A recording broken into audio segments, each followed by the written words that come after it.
Other old business. Is there anything else? Are you going to mention the letter about the audit from Baltimore? If not, may I bring it up? Sure. I just think it's very important we got this letter that you look at in the back of your folders from the Board of Elections of Baltimore County supporting our efforts to get MVA to do things slightly differently. And I just think it's important that they're supporting us and want to know what they can do to help. Let's keep it in mind that if along the way we need to make a state effort, and even in June we might want to give a report on what we're doing. Don't have a heart attack, Margaret. That I'm you always would just in trouble with the state board. well, just keep in mind we might want to have Mary Ann give a report, Jim, or whatever's happening then, give a report on the fact that we're doing this audit and what we've come, and a summary of it. A summary of what's happened so far and where we are. You know, you raised something that's interesting here, because when we were at the state board meeting, if you recall, one of the things that was asked of the board members, the state board members, asked the staff of the Board of Elections to reach out to the other counties and see what issues they might have in this regard. Could we find out about that, Margaret? Sure. But we need to keep in mind the June meeting that we might well want to do a report.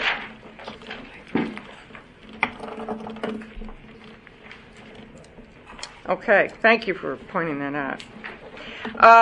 Now we have all the reports from the gubernatorial election. Okay, what we're going to do, since we did provide the reports earlier, I'm just going to have individuals go over the highlights, starting with voter registration. Lolita, would you come up here real quick? And Bobby, you'll be on deck, so if you could come over here. In your packet, you will, at some point, you receive this, and it talks about voter registration. Go ahead, Lolita. Okay. As of December 31st, 2014, there were a total of 671,095 registered active and inactive voters. The number of transactions that we processed in 2014 would be 365,317. Provisionals for the primary, we processed 2,460. For the general, 6,553. 16 to 18-year-olds that registered last year, we had 4,681. Our list maintenance activities included return mail, Eric, death cancellation, criminal conviction, cancellation of inactive voters after federal elections, jury commission notification, merge records, national change of address. We had municipal elections, 15 municipal elections last year, and the call center was in effect. It was activated for 21 days prior to the election. Are there any questions?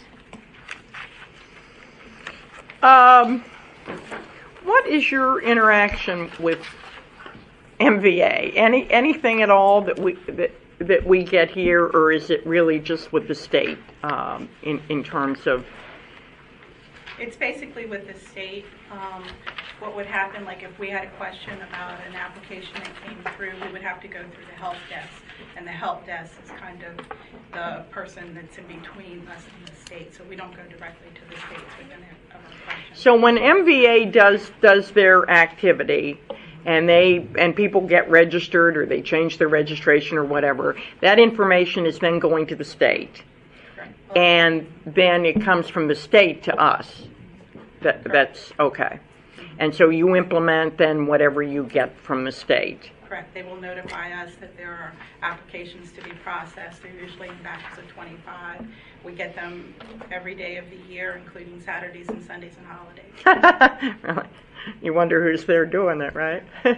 And then, of course, you usually, your staff get the inquiries from when people are finding things have gone awry or it's not what they thought, and then you work with the state at that point to try and remedy. You still go through the help desk, but I do have some contacts, so in some cases I would go directly to the state. Okay, but the help desk is that part of the state? Yes. Yeah, Or it's the there. State Board of Elections. Okay, Referring to- but you don't interact directly with MVA on things. Okay, I do. you do. And So, let's say she runs into a wall, then I will contact the MVA representative and the supervisor of voter registration and say, we have this issue, John Smith registered to vote on this day at the MVA, this is his license number, and we start doing trace. to Margaret, see are what they happens. cooperative and They're always timely? professional, and yeah, I mean, keeping in mind that there are literally tens of thousands of records being processed, and they have to track it down, and they have to talk to the staff wherever that transaction occurred. I have a question for you. I know the total were close to 5,000 calls between the primary and the general election. Do you have a sense how many of those calls you guys used the language line, or how many of those calls you needed bilingual services for? I don't have access to that right now, but I know that we did track, and the percent was very low. Okay, if you could get those numbers for next time, that would be... Communications will be next month, their Okay. report, and that'll be covered. If you could, at that yeah, point. if you could put that in there, that'd be great. Thank you. yeah, David. Related to that, for the call center, it says prior to the election, the call center is established to handle incoming call volumes. What time frame are we talking about for this chart? When we say primary election and general election, how many is that when it says the number of days? Is that the number of days before the election that we're counting? So what happens if it's 30 days before the primary election? Who answers the phone? The calls are answered out from the front. Registration, we answer calls all the time, so it just gets transferred. So why are we only counting? Why are we only measuring the number of calls that come within 24 days of the primary and not just the 30 or all the calls we get? Well, that's just a measure of the call center. of how The many- topic was the call center, not, that voter registration conducts the call center, or supervises the call center. We can certainly find out. Again, this is part of the communication package. I will find out how many calls are coming in monthly. Yeah, I was going to say, do we track the calls the same way as the call center tracks them that come outside of these time frames? So if somebody calls today, is it tracked the same way as if they called a week before the election? This year, no, we're not tracking how many phone calls we're getting on a daily basis. During an election year, we do begin the process of tracking it, and I will have to get back to you as to what those numbers are for 2014. I would think, this is just a statement, I would think that especially at a time when we're talking about the importance of outreach, that it would be good for us to have data on all the calls and emails, for that matter, that we receive and the amount of information we're giving out in order to, make the case that we need to, because obviously an important form of outreach is answering those calls, and not just the 30 days before the election would be. I'm trying to remember when the voter registration deadline is. Yeah, it's close to it, 21 right? Yeah. days prior to the election. Right. So basically, we could be getting a lot of calls or very few calls from people who are interested in knowing when the voter registration deadline is, and it wouldn't be recorded as part of this undertaking. If it's 21 days before the election, we're only measuring calls from 24 days before the election. We don't have any idea as to what's happening before that, and I would think that would be important for us to know. One other question about this report. I have fond memories of the high school voter registration drive, both from when I was in high school and from since then. I've been involved with it in several different decades. But it says here that it's held during Student Leadership Week and the same week as the election of the student member to the Board of Education, but then it says that in 2014 it was held from April 2nd through 30th, which sounds like 4 weeks, not just one. They have the drive for 4 weeks. The small election is that last week, and that's when most of the schools actually do their push. So But drive, those registrations so they are could, out. so they can do it at any point during that month, Correct. but most of them do it during that last week. And is it being done the same way in 2015? Yes. So it's also the month of April, but the last week of April is kind of when most of the activity. Correct. The election's on the 29th. And as I understand it, there's been a very small number of non-public schools that have participated traditionally, and I wonder if there's anything that we're doing to try to improve that. Well, we reach out to them, and then it's up to them whether or not, they can fit it into their curriculum or not. We have 2 responses back this year so far, plus in other efforts, we have 3 additional schools that will be doing voter registration drives during the course of the What year. kind of outreach do we do? When they go into the schools for the election judge recruitment, they also register people at that time. So if we want to, so if our staff goes to like a non-public school to tell them about the voter registration drive, we're recruiting judges like now? Okay. Roberto, you want to So we stand done up for here? Future Vote. We go Right. to the public schools and then we reach out homeschool, to homeschools and private parochial schools. So we have gone to Prep, Stone Ridge, Holy Cross, Bullis, Good Counsel, at the top. And then we're right now, and I'll touch upon that when I do my Future Vote summary. Okay. But we are reaching out to them, and we do have individuals confirmed at those locations to help us with election judge recruitment of 17-year-olds. And are all the public high schools participating in the voter registration drive? In May, we're doing, after April, we're doing what we call a soft launch for the end of May, before the students leave for the summer.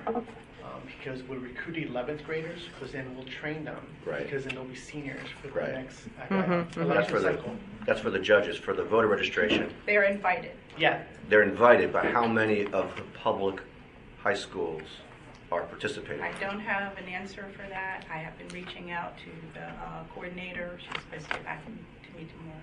She's with a new, number. isn't she? She's Because new. Karen's But that's for this year. How about for last year? Same thing, Karen. That's what Karen does. She reaches out to the schools, the actual schools. She contacts the principal, and she coordinates it with the person that they have appointed, and then they will select 2 or 3 students who will come to training, and then they're the ones who actually hold the drive. Right, but do we know how many of the public high schools participated in 2014?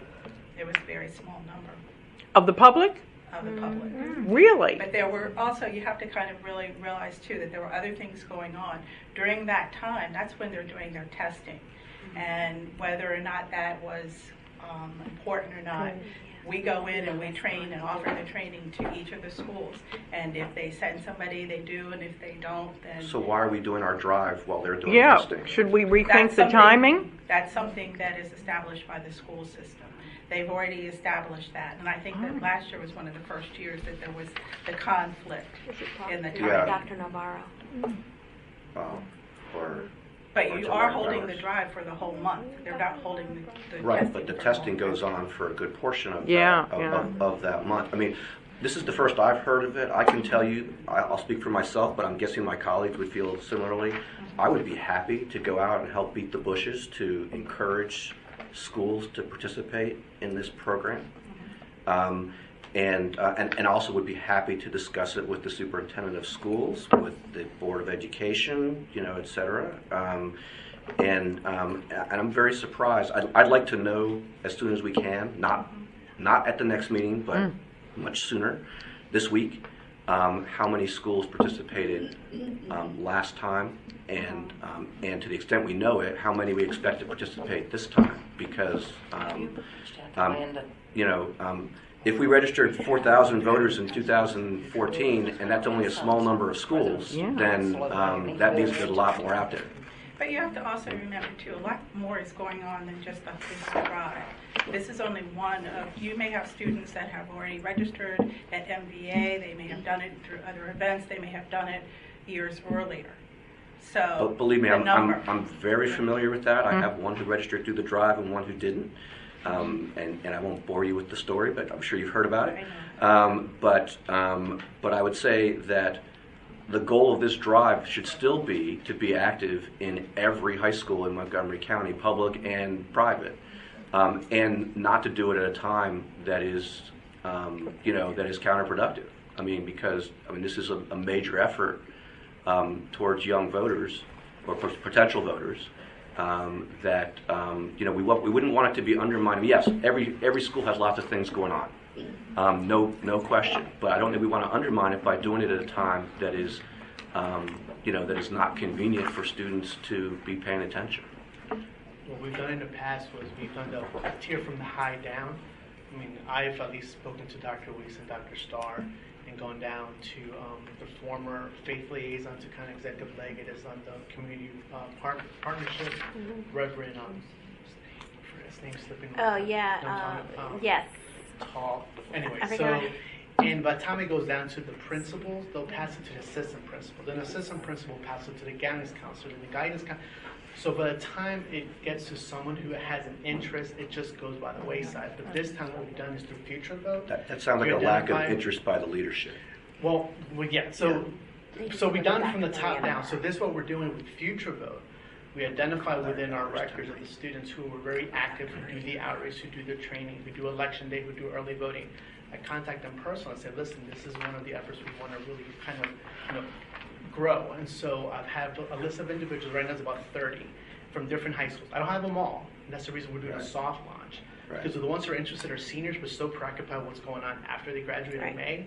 So what we're doing is working from the bottom up, and the student will be charged to, they know their environment, and so they will set a date and time on the calendar. They work with the staff, they'll work with their counselors and the world history teacher and the different faculty to pick the ideal 2-day period in May and or beginning of June.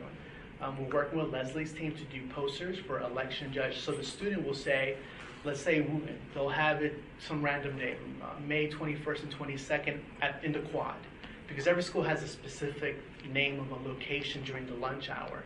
And it's very specific to the culture of that school as opposed to do a blanket. So we're working on that right now. The goal is to really have a good turnout for the presidential of 17-year-olds. So if that works, we're going to capture the names of the staff individual in those local high schools and parochial schools, so that way we could kind of work with them down the line, because I want to incorporate them also into outreach for the equipment and stuff. Why are we doing outreach for judges separately from registration to vote? I think one of the things I want to say is, the Future Vote program is working with the polling place, but every time we go out, we have voter registration.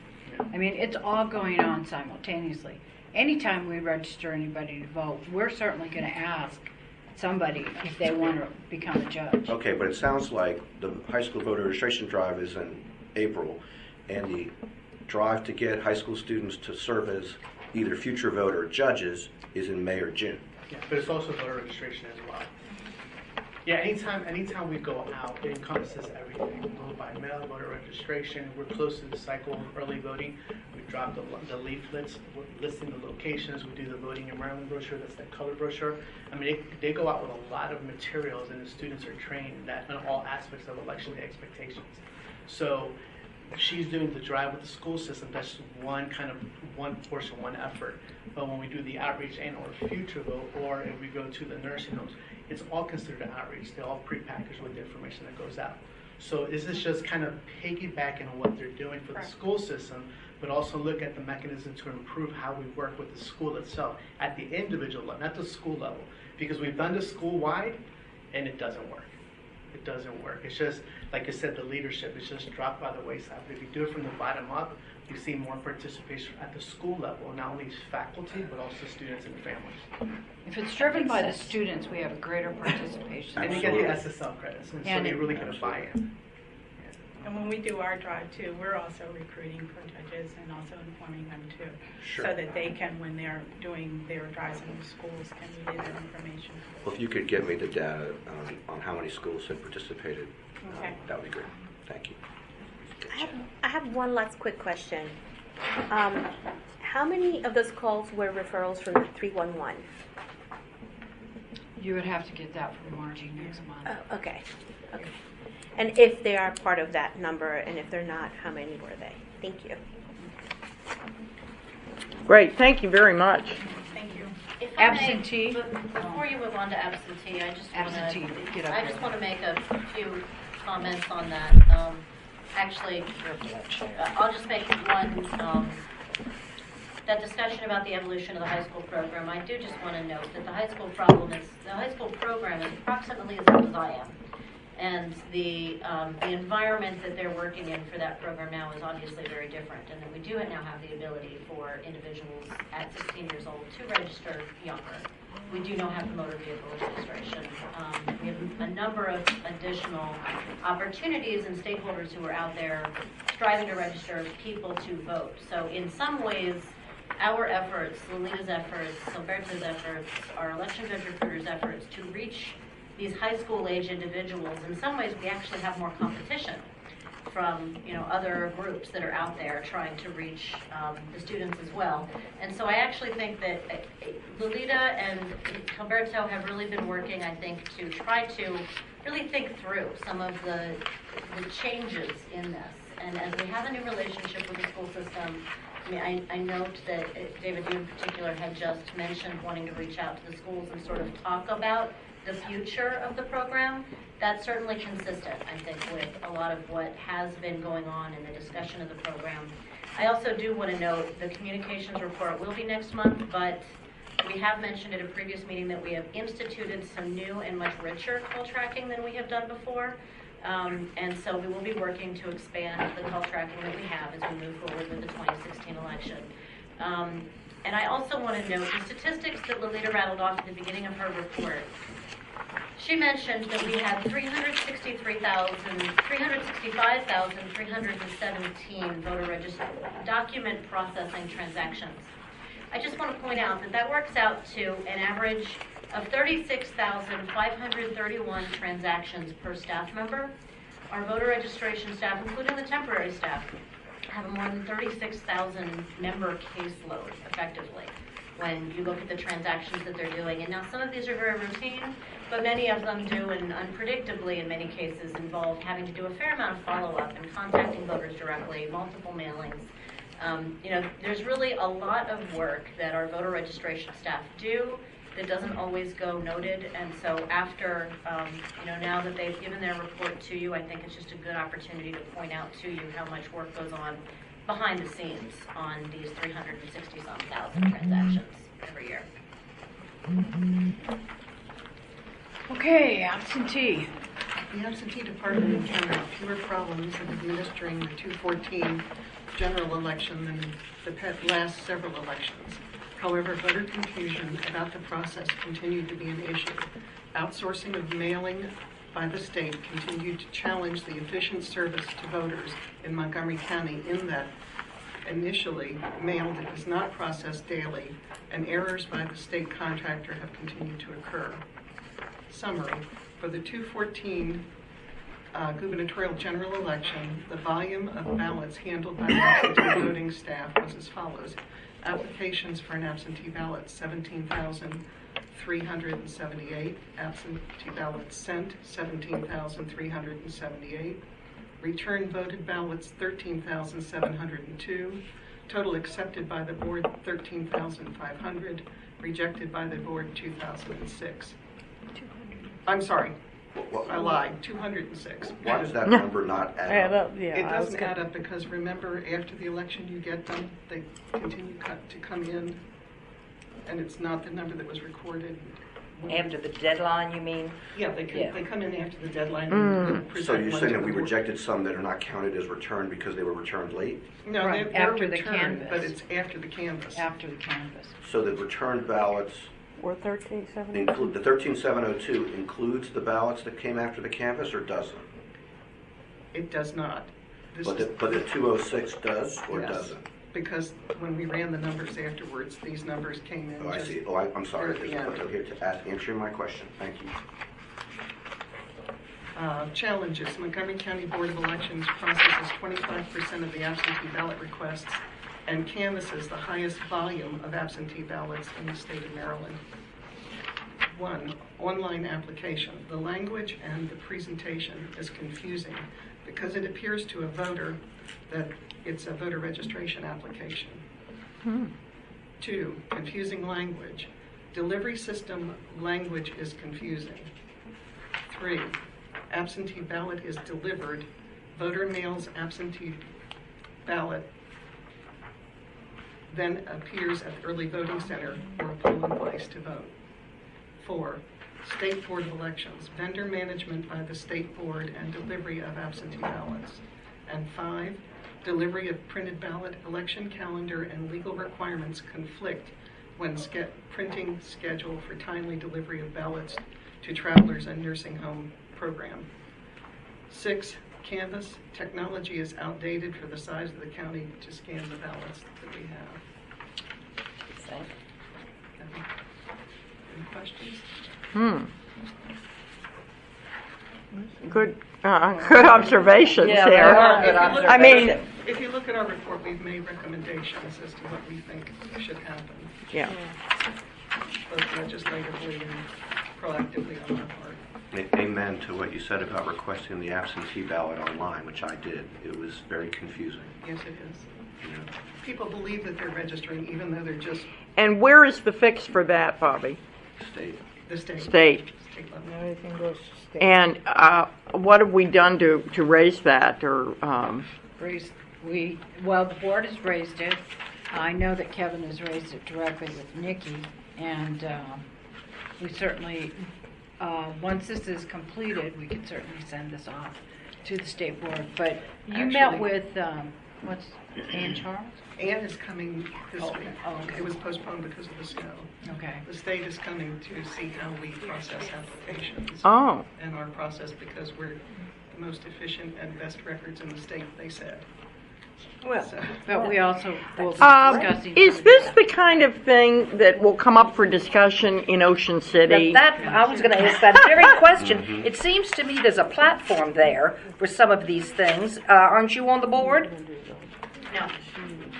Are you telling me the truth, or you just want to get out of this question?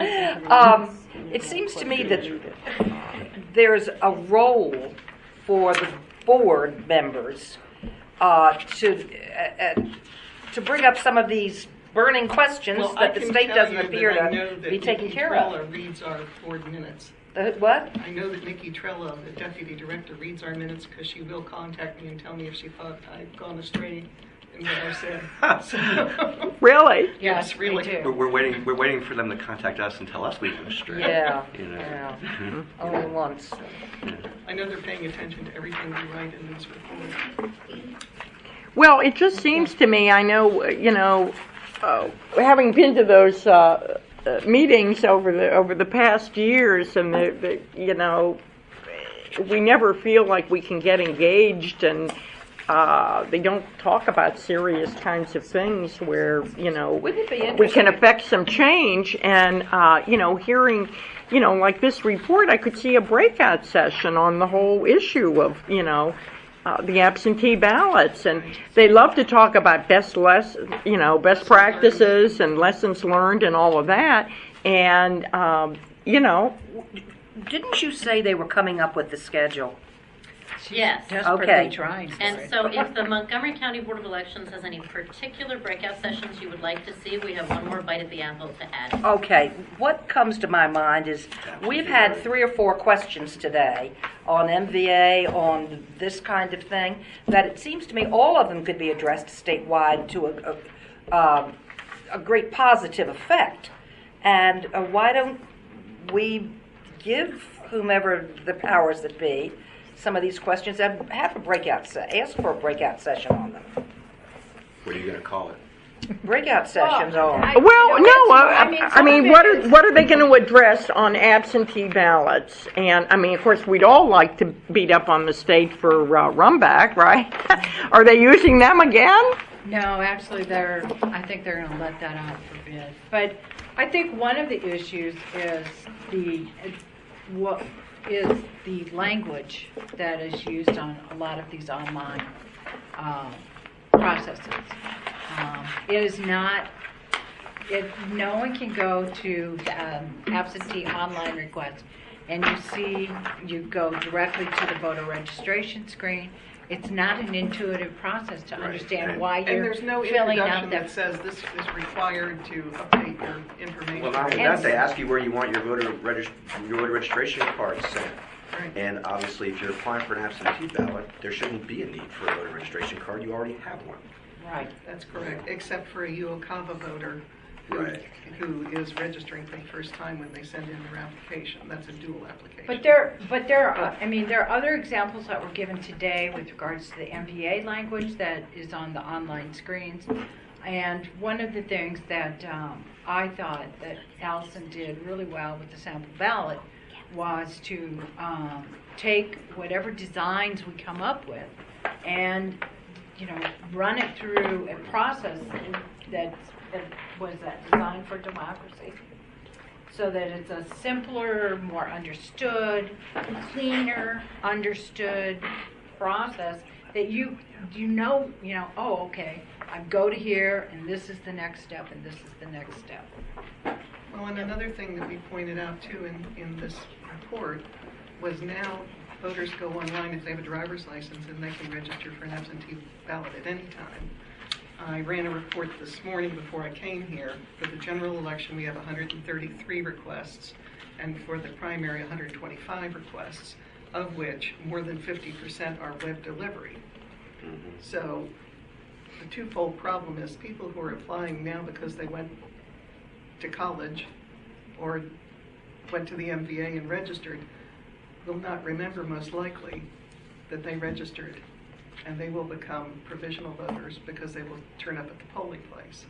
We will mail them an absentee Right. ballot, and because we mail them an absentee ballot, they will not be able to vote on the new ballot marking device, and they will become a provisional voter.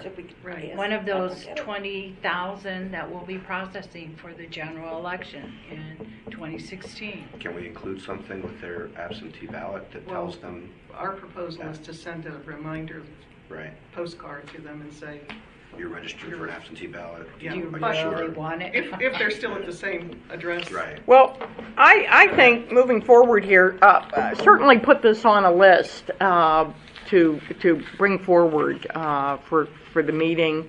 I think it would be very beneficial to have a breakout session on the whole The issue. other thing is these ballots will have to be duplicated, the ones that more than 50% that are web Right. The delivery. web delivery. And Yes. how that delays the canvas. Well, yeah, Big issues. and we know we're going to have probably huge numbers in this election, in 2016. elections. So, Both in both, yeah. Okay? Yeah, David. Does our website now make clear that you can vote here by absentee? I would have to look. I haven't looked recently. No, I can I answer don't- that question I don't- for you. No, it I does don't think not. it And does. one of the things that, what we're trying to do is to, I've assigned a staff person to work on the graphics so that, it's something we started for this presentation that I made the other day for the League of Women Voters Committee. But what we want to do is show you can vote by mail, you can have this online delivery, you can come here, there'll be early voting, there'll be election day, and then there'll be a UOCAVA. And it's, again, moving into this concept of the design for democracy. Very simple words, graphics to help an individual understand what their options are. So we're working on that, and we're integrating this new voting system into those graphics. So we're going to be including voting here as an option, Yes. which I know we had some question in the last election where. A staff person made an error, Yes. yes. So now we're going to be telling everybody Yes, this is among the options to come yes. here. Great, thank you. Because there seems to be some confusion. And just that same meeting, somebody said to me, well, nobody wants anybody to vote absentee. And I was like, this is Montgomery County. Most of the state, people are voting absentee are in this county. So, yeah, there's a lot, we constantly run into these myths or urban legends, that we don't, you don't count absentee ballots. You don't count provisional ballots. That's not true. I have to tell people repeatedly, yes, every ballot is counted. If you are a legitimate voter, everything is timely. My board is sitting here for 2 weeks after the election, tabulating votes. Because somebody's out there saying we don't. It sounds like something for our public relations to be thinking about getting better coverage for the canvas, even though it's a little bit like watching paint dry.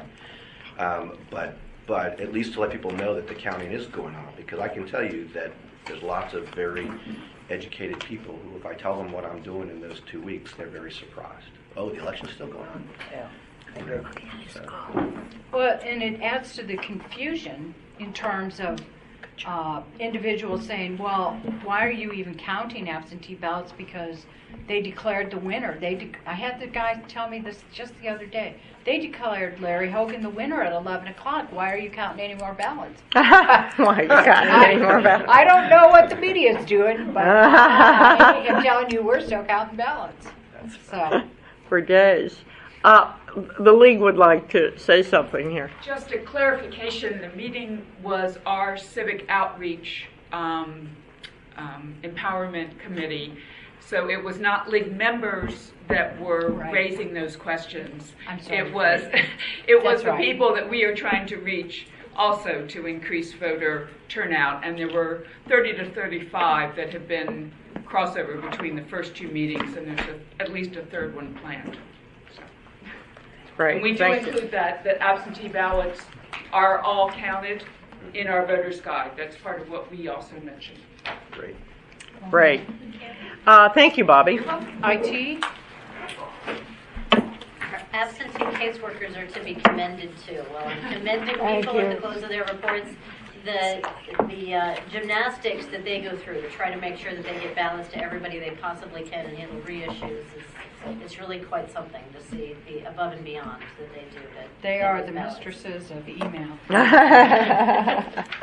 All right. Hi. Jenny. Just at the start of this election, we reviewed and retrained our temporary staff.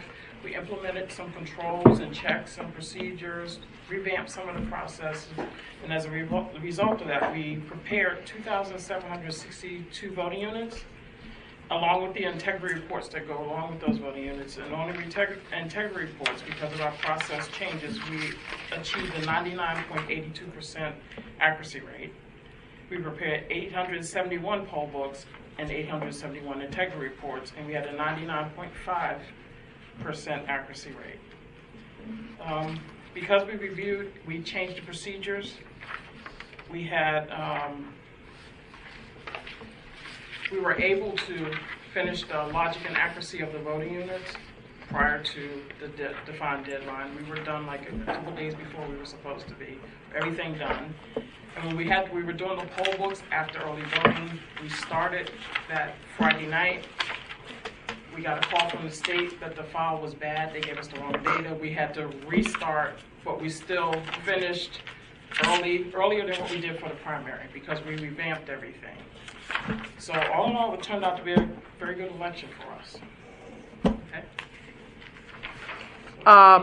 Well, we certainly didn't have any of the problems that we saw in the primary with the poll books and all, and I'm sure everybody was on their toes. But, I can't let you leave the table without talking about, the timing and the results. And I still, don't understand why we aren't having more precincts modem in. I mean, some of it I gather is a training issue where people, they make those 3 tries when everybody else is making the 3 tries. They get busy signals or whatever, and then they, throw up their hands and, decide they're going to, spend a couple hours driving it in. And I think some of this is not in your area, but rather in what's taking place at the in the precincts. But from the standpoint of your end of it and the IT, how do you think it functioned on election night? Were you getting? I know in the primary we had some problems with the system crashing a few times and that. Is that still an issue? We didn't have any crashes, but as we kept loading, it was getting slower.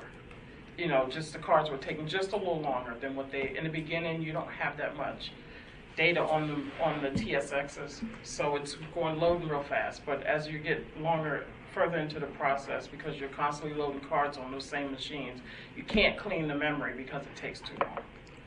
So it does get a little slower. Is there some sort of upgrade that we could get, or? Well, we won't have for those. Beginners, we're not going to have the same equipment. So we won't have Well, that. keep in mind, we're going from 2,800 plus Right. GS units down to maybe 600 of these, Yeah, remember scattered across for the 228 locations. And so the question is, and that's being debated at much higher levels than us, the investment of the wireless transmission, and they're trying to determine who the vendor is going to be. Well, I mean, that's the biggest question: is how do we get the information from the precinct to here? That's still going to be an issue, right? Well, yes, it is. The question is, will it be some type of transmission utilizing, an electronic transmission, or are we going to just, whenever the last voter is voted, we grab the PC memory, or it's not a PC memory card, it's a flash drive, and Right. throw it in the hands of two chief judges, or not chief judges, a Democrat and Republican, and they just come here. There's a lot of technical pieces that are being reviewed because of the change in the technology. The question, they can't just take flash drive out of here and stick it in something else and send it to you all? Yes, they could. That's what but- they're talking on this wireless. Good, but, Well, But who's supposed to pay for that? And they That's can't do it another in all the part of the places. question that's being answered. It's money. Now, it's my understanding that there is some money for wireless, but the thing is, we have to find a vendor. Is it, I don't want to name the names of the big companies, but that's one of the things, and it has to be secure, has to transmit safely, so nobody can intercept anything that would cause the results to be changed. But the new voting system work groups are, this is a big issue for Montgomery and Prince George's County. And so we are working with the state and talking to the vendor to try to get this issue resolved as soon as possible. But yes, I know that Montgomery and Prince George's County are very interested in trying to get this resolved. What I observed when I was with Allison and the election in Virginia, is it just out of the question to be able to phone in results like they do in Virginia? I mean, they costs were money. right. The whole thing was done in 30 minutes. Well, why does it costs cost money? Well, you have to have somebody up here to answer phones. Well, don't you have the call center running all day long? We have We'll call have like centers. 10 people in there. There's, you're having 228 locations calling in 250 precincts. I have physically sat in a desk in Fairfax County answering the calls from the polling places on election night, as they have their equivalent of our election judges physically calling in and telling you over the phone what the results are. And I got to tell you, as careful as you are, by about the 10th polling place that I was answering calls from, you're having to be really careful to make sure your 3 doesn't look like a 5, and your 6 doesn't look like an 8, and there definitely is an accuracy issue in those handwritten reports of the results on election night that they then have to correct as part of their canvass process. It is a different cultural sort of process and set of expectations on where the errors occur that you then need to correct and what your allowance is for them at different points in the process. I certainly would not, I would so much rather get the wireless tools to do this than even be having to handwrite the numbers. And that's what we're looking at, wireless transmission. But Well, the I wireless agree. transmission may just bypass the local boards completely, and it'll be directly to the State Board of Election. It won't be to us at all. Oh, I see. So it would. As long as we can post results. Or, Yeah. Well, I mean, we'll post we will give the State Board's website. We'll still be held responsible for coming out of those precincts to the state, wherever it goes. Okay. The personnel that you have listed, is that the same as it's been in the past? It was the same we had for the primary. So it's 3 permanent staff, 12 temporary, and then from the state you got 1 regional manager, 1 county technician, and I don't know what is the Department of General Services. What's that? It's one of the departments within Montgomery County, and when we do the poll books, we bring them over because we have such a short turnaround time. They come and help us that Friday and Saturday. And what's the difference between the role of the 2 state employees? The state employee is just our regional manager. They have all 5 counties that they manage. So that's who we go to if we have issues and problems. The county technician is somebody that's employed by the state. They work here with us for the whole time. Okay. So the regional manager, that's Shafiq? Yes. I see. And then the county technician is someone who's on our staff? No, they're actually on the state They're on the state staff, but they're physically here, but they're only physically temporarily. located Or here. about Yes. 4 weeks. All the time or just during election time? 4 weeks. Only No, for just election. the 4 weeks prior to the election. 3 weeks before the election and 1 week during the canvass. And this was a trial by fire election for both Janet and Lisa for 2 out of 3. Well, really between the primary and the general. It was a trial by fire year for both of them as our new 2 out of the 3 permanent staff members. And of the temporary employees, there's only what, 2 or 3 who have served in the presidential election? It was Yeah. 4. Darling. Okay. Justin Antonio, Mike, So a and pretty Darling. small percentage of the team that, had that institutional memory going back to 2012. So it was a learning curve year for a lot of our IT folks. And I think you can see, in the results of the, over the process that they really worked hard and learned a lot and done a great job. So with you guys, 2 of you being new, how do you bring yourself up to speed? I mean, how much do you rely on talking to colleagues or the state people or whatever? I was new in the IT world, Right. but I was training here since Right. 2007. Right. No, I understand. You've been here a long time. Yeah. So, but a lot of times after the elections, I worked with Shafiq and Jerry because I was still here, and they had already taught me a lot of this stuff. And Lisa, she actually was a county tech. She was a county tech before she came here In other counties. in other counties. I see. So it's basically learning the server downstairs I had to learn. Thank you. Personally, just learning, it was just the quantity of how many machines. I knew all the process and know what needs to be done, and just that county I came from, so it's a big difference. Okay. Right. Thank you, Janet. You're welcome. Election judge. Leslie is not here today. I'm just going to go over this really quick. She gave this to me. Basically, for their recruiting and outreach activities began in May of 2013. They attended 110 events for the primary and 86 events in the general. These included community events and festivals, local corporations, malls, colleges, libraries, community rec centers. Overall, they received 5,059 applications from voters who stated they had an interest in serving as an election judge. 3,900 approximately in the primary, and an additional 1,100 in the general election. The election judge training was developed by the state board.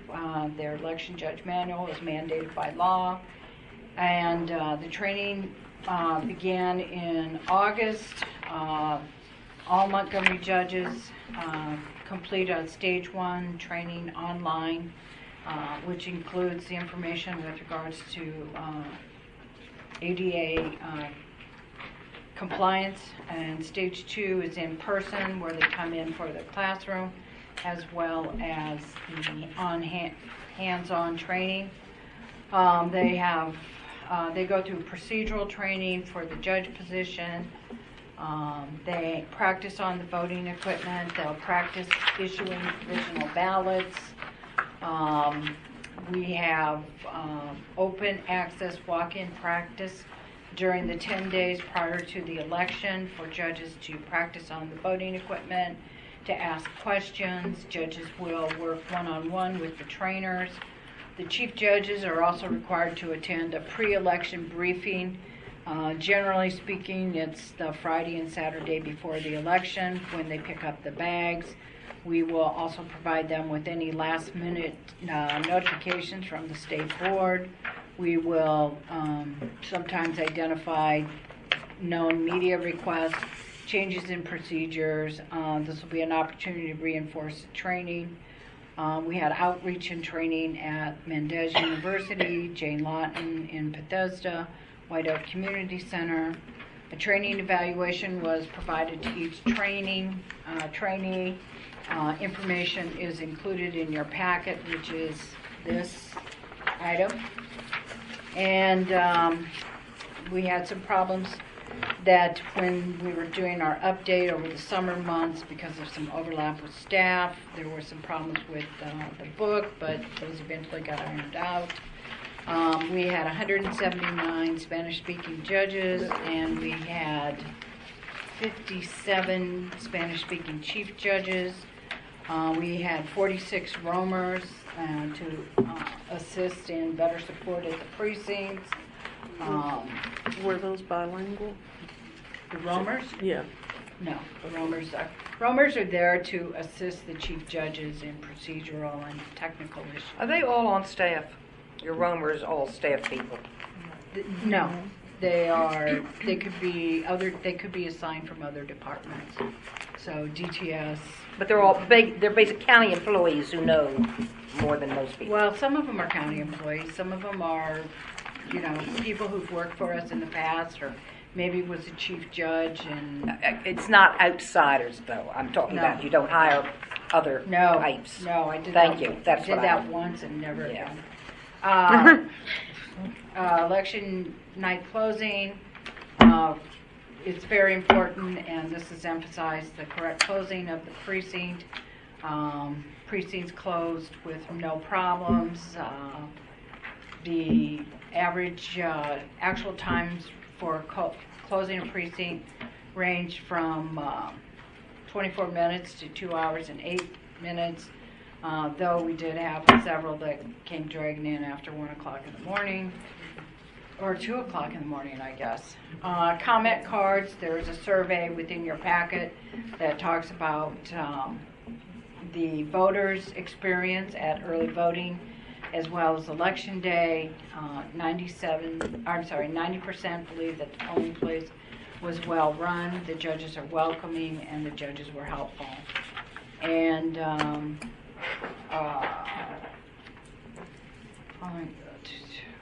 we mailed general election experience.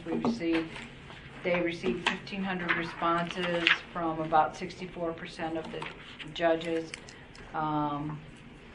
and the data that they provided, it was anonymous, so that we could make more improvements in our election judge program.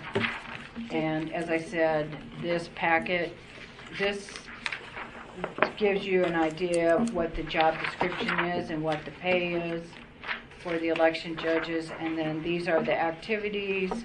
It identifies where we went and what we have identified as the Hispanic Latino population that would have been impacted by our outreach event. And that's pretty much it. Does that have, I don't seem to have mine with me, does that have total number of judges and the breakdown, closing judges versus, closers and, It was in here, yes. It was okay. in your January advance packet. That's what it was. February. Yes. It was the January. I tried to go through all my other packets and grab it. I did too, and I I brought all don't kinds of stuff, not only Yeah. one. Yeah. Okay, all right, thank you. I really want to question the numbers on closing time. The average number. What they're talking about is closing in the precinct, not necessarily Yeah. coming here. Yeah, Oh, okay. but I don't think you can say there were just a couple that, came at 1 o'clock or 2 o'clock or, it was a real drag. Whatever is happening in the precincts, people are waiting until the whole place is closed up to get those results in here. And the board has made it really clear that the first thing that we're going to do is run that tape and then either send a wireless transmission to here or the state board, or we're driving it to here or a satellite Maybe a location. satellite. We need to talk about those again. Well, I know. technology probably isn't going to allow satellite location. Why is that? Why not? Because if we transmit the way, let me get the entire package before I start Okay. speculating. Well, But okay. we know that has to be changed. That's the burning issue. We have been browbeat over browbeat and beaten around the head with big oak branches. We get it. We know what the training needs to be, and the training will change. Okay, and the training overall, that's the other issue. I mean, we've had a lot of new election judges. I don't know what you do about the issue of the no-shows. That, the last minute, you get to election day, and I can't tell you how many precincts where, I got there and, there was only, somebody that had never done anything before was filling in to be one of the chief judges. Not the only chief judge, but, just lots of new people having, big responsibilities and just not having the training for it. Yep. Well, they have a manual. They come to the training class. They use the state manual. Does the state take suggestions of things to go in the manual, or do they just forge ahead with what they want in it? The manual that they currently have, all right, that's being reworked for this new voting system, they utilized an adult education vendor to help create the last version of the state manual, which was, I think, done in 2000, right before the presidential primary. And it was designed to improve learning on the part of adult learners. But are they getting input from you and from the counties Right, in terms and of? and that's one of the reports still to come with regards to Leslie Woods is on the committee, the election judge manual committee, and they are developing the new manual, and the state does have a vendor that is assisting them. Part of it is the tasks themselves. I certainly agree that we can always improve our training. There is one of the fortunate things about this new system is, as we've discussed before, that we will have one memory card to pull out of the scanner, not 10 memory cards to pull out of 10 machines, and 10 sets of tapes, and 10 sets of longer and more detailed press yes and then press no and then press this button and that button. in shutting down each of these machines that the chiefs have to do while they are, by the way, responding to every, the person who wants to know exactly where the cone they just pulled in from inside needs to go, and, everything else that those chiefs need to do in the polling place. But fundamentally, we have the most robust training program in the state. We have a crew of temporary employees that we hire and really commit ourselves. I think our election judge team is to be commended for really striving very hard to make sure that they've got 3 to 4 trainers at all times in the classroom. We have a paper trail behind an individual evaluation that we have done to assess the skills of each of the 2,800 plus people that we have who are going to be serving on election day.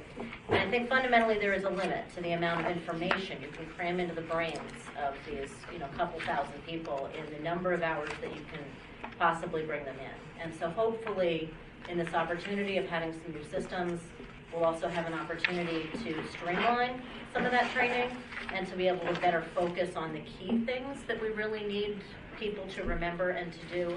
It is an incredibly, having been an election judge myself, it is an incredibly huge amount of information that you really have to absorb. It's a big task to take on. Oh, I agree. Having taken the training, I agree. David?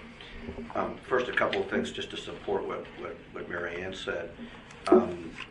We asked the question in the survey, how well did the training prepare you for your election day duties? And 30% of people answered somewhat. Yeah. And I think that is an alarmingly high number of people who basically are saying that they felt somewhat prepared but not very well prepared. And I would hope that we can have the very well category higher and the somewhat category quite, I was going to say somewhat lower, but a lot lower. And then the other thing that was notable to me was that the question about the closing judges, what time did you leave the polling place to go to the board? And these are people who are specializing essentially in closing the polls. 74% of them after 10 o'clock. 54.8% of them who responded in the after 10 category and 18.8% in the after 11 category. And that's, as I understand it, not consistent with what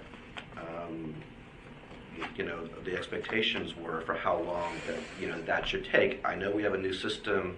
I know we're going to have new training and all of that, but I think that we should be thinking about how to make that work. Has any thought been given to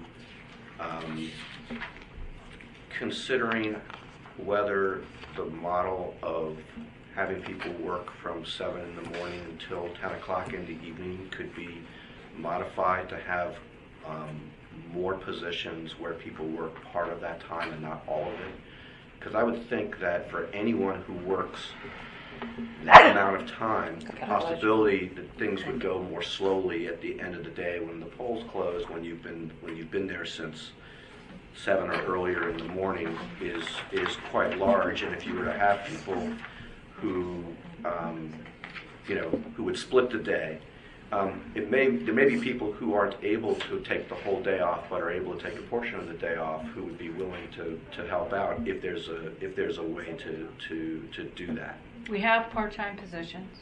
We have opening part-time positions. We have closing part-time positions. We have roamers that only have to work from 7 until 8 o'clock. We have runners during the day. There are numerous opportunities. I will tell you that being able to get the 2,300 to show up on election day, I mean, if you want to have additional people, then you need to have more recruiters, you need to have more training, because you're going to double the number of individuals that if you want to, let's say we only do 50% of the precincts into the split shift that you're talking about. Okay, so that means that, let's say you need 1,000 to run a regular 6 a.m. to 10, 11 o'clock time period. Now you need 2,000. And the question is, are you going to come up with the 2,000? But we don't know But if we don't you ask. you might if they knew they were only signing up from 7 a.m. till noon and Right, or till 3. or whatever the Could I- halfway time. Could I ask, in that same vein, if two people came in and said, "We'll work as a team, a tag team, if you will.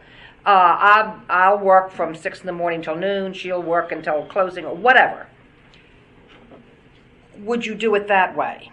Could you find a way? I know lots of older women who've said they would love to work at the polls half a day, and if two came in, so you didn't have the worry of filling in a slot. And I know lots of younger people who would work for a portion of the day because they could still go to work and get in their Well, full I'm day talking of about work if they doing don't have to take the whole day I'm off. talking about doing it When as their doubles. kids get home. Yeah. I just thought, just sitting here, part of one of the major issues is that the closing judge brings in the results. Yeah. And they cannot leave until the polling place is shut down. Is it possible that we could have judges whose responsibility was to get the results in? That's one of the things that that's what I think I thought I said at the very beginning, is that under this new system, because most polling places will only have 2 of these, they'll run the reports, they'll run 2 reports, and then the flash drive can either wirelessly transmit the results, or if that can't happen, then they drive the results in. All of the other pieces that the current election chief judges need to do. Because here's the other part. They need to hit certain legal certification requirements so that this election can be certified by you. Right.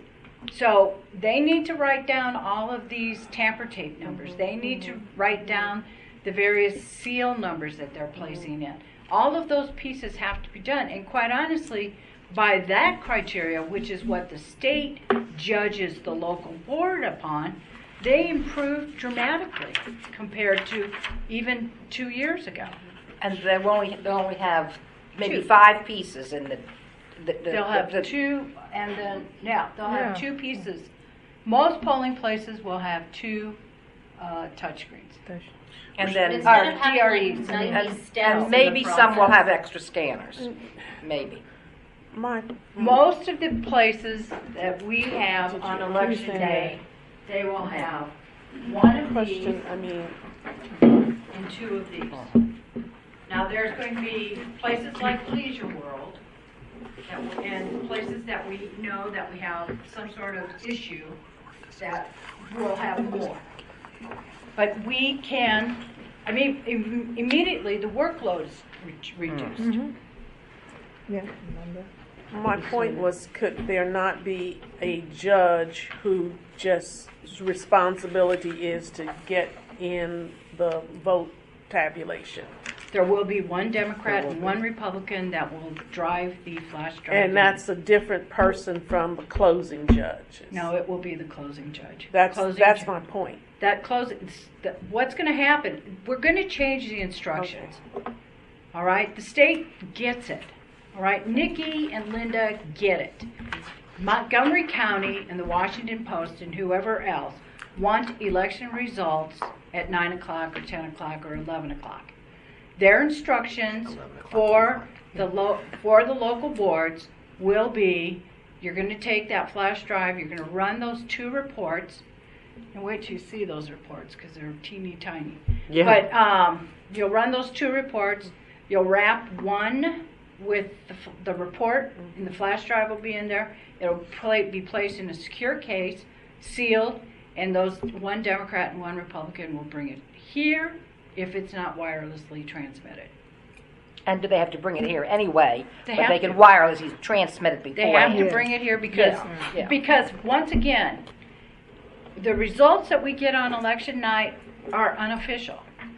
The first thing that we have to do the next day, and this hasn't changed, it's still the same law and they're not changing it, is we have to run everything all over again the next morning. 100% verification. Everything that's tabulated has to be retabulated, and we compare the two. And most of the time it's human error. I think implicit in your question, Donnie, is the sort of roles there between the chiefs and the closing judges. And No, I understand the role. My question, my point is, if the closing judge has to wait until everything is shut down, right. Could there not be another judge who can bring in the results It will before never be one judge. a runner. It will have to be a Democrat and Republican. Yeah, I mean, I'm saying, but couldn't there be another set of people responsible for delivering the vote while the closing judge is closing down the polling station? Some of these things are, the closing judge will not be doing those steps. Those the are the chiefs chief will judge. have to be the ones closing down the equipment. But I know And that then they the do that closing now. judge will hope, so if it takes 20 minutes to shut down all the 80, 90 steps, it takes generally takes longer than that. But if that process takes 20 minutes now that the closing judge has to sit around and wait or help be part of that process of closing down, now the process is many fewer steps, it should take many fewer minutes, and the closing judge will be able to focus on just getting those results in here and not having to help the chief with the shutdown process. Well, I have been in the last 4 years, I've been at a lot of different precincts when they've closed down, and they do not help. They wait until everything's done. Instructions are going to be different. Okay. The state board heard Montgomery County in the Washington Post. Yeah. Okay. Yep. Good. Yeah. And Whatever the system works. is different. Yeah. And this system is much simpler. David. Is there anything that we can do to improve our recruitment efforts for those who are below the age of 50 for our judges? 50 is young. Then. I understand. It seems younger every day. But I think about 3/4 of our judges are over age 50 and about 40% are over age 60. And I don't know if that reflects our electorate. Practical training. Practical training. That's how they would absorb what's going on. Just reading those manuals is not good enough. No, I agree. They have to encourage them to come and do practical No, I training. agree. I think that's true for all ages. That reading a manual A certain age you need will never more. get Yeah. across. But my point that I was trying to make is that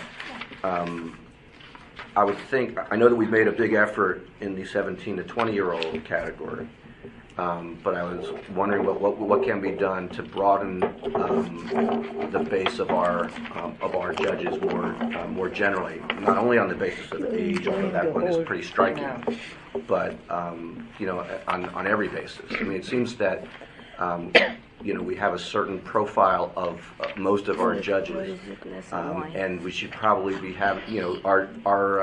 we should come closer to reflecting our electorate. They're older. Our electorate in Montgomery County is either very old, or not very old, because I'm that age, or very young.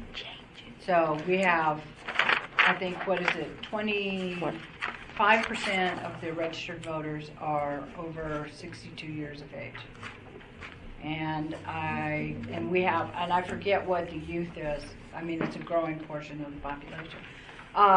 Right, but Well, I guess but one of the roughly questions 40%. I ask you, David, is what have you done at your workplace to allow for us to recruit people that live in Montgomery County to number one, register to vote, or number two, to be an election judge? Well, I'm not allowed to do it at my workplace.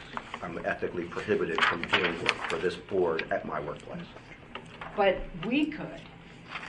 Feel free, please. So Please if do. you could provide us the name. I'm not allowed to. I see. There's also, and without even getting into the sort of how people's interest in being an election judge and voter turnout higher in the older community as well.